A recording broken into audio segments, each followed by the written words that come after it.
Bonjour à tous, c'est encore moi, Christian, le jardinier de la Fremière. Ici, après avoir préparé mon petit potager au fin mars, nous nous retrouvons au mois d'avril. Il fait bien meilleur que le mois dernier. Et je vais enfin essayer de planter quelque chose. Pour la première fois de ma vie, je vais toucher à des petits oignons blancs, des petits oignons normaux, ça doit être de l'ail, et de l'échalote. On va commencer par les oignons. On y va. Ici, sud Vendée, il fait beau et on va planter. Bien, je vais commencer par imaginer une première ligne. Hop, j'ai fabriqué un cordeau avec de la ficelle, je ne me suis pas embêté. Et voilà, pour tirer droit. Hop. Non, nous allons tirer une ligne dans la terre avec cet outil pointu. Hop. J'enfonce sur à peu près 2 cm, 3 cm, peut-être pas assez. On va refaire une première ligne. À 20 cm à peu près, je vais faire la seconde ligne. Voilà. C'est dur. Et je vais continuer comme ça. Voilà le résultat. J'ai fait 1, 2, 3, 4, 5, 6 lignes. Maintenant, on va planter des oignons. Et voilà, pour la première fois, je vais planter des oignons. Alors, dans l'oignon, il y a la tige et il y a les racines. La tige, les racines. Donc on va le planter comme ça.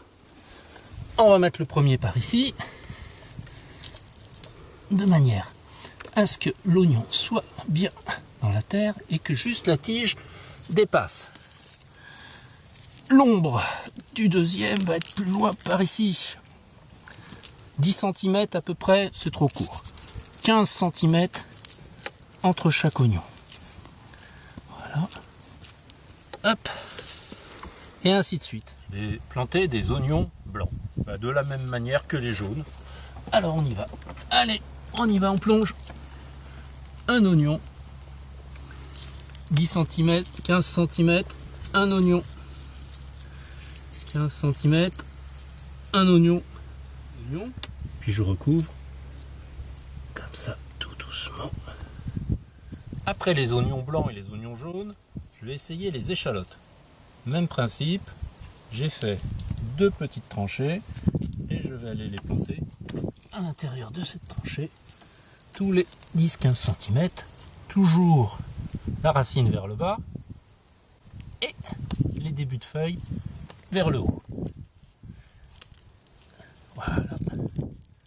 10-15 cm entre chaque, il est petit. Après les échalotes, on va planter de l'ail. D'après ce qu'on m'a dit, pour l'ail, il ne faut pas faire une rigole, c'est l'inverse, il faut faire une butée. Comme une petite levée, comme ça, de terre.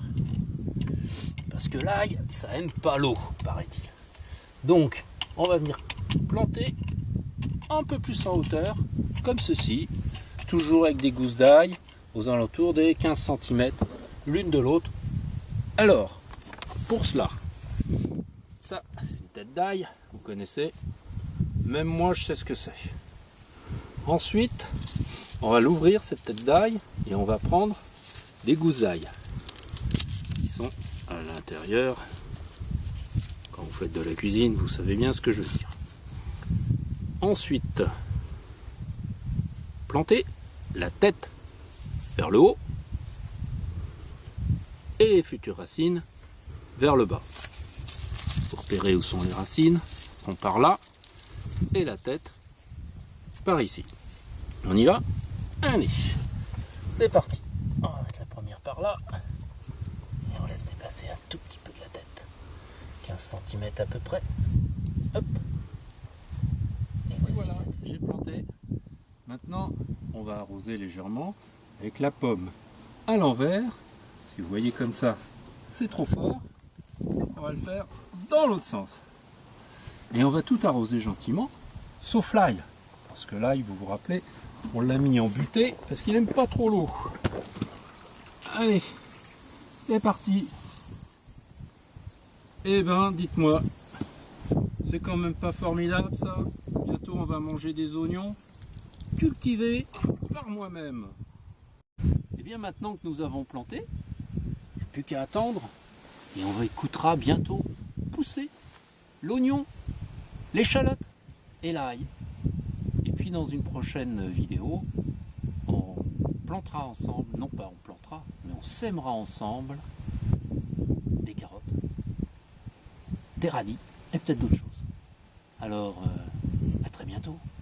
Super!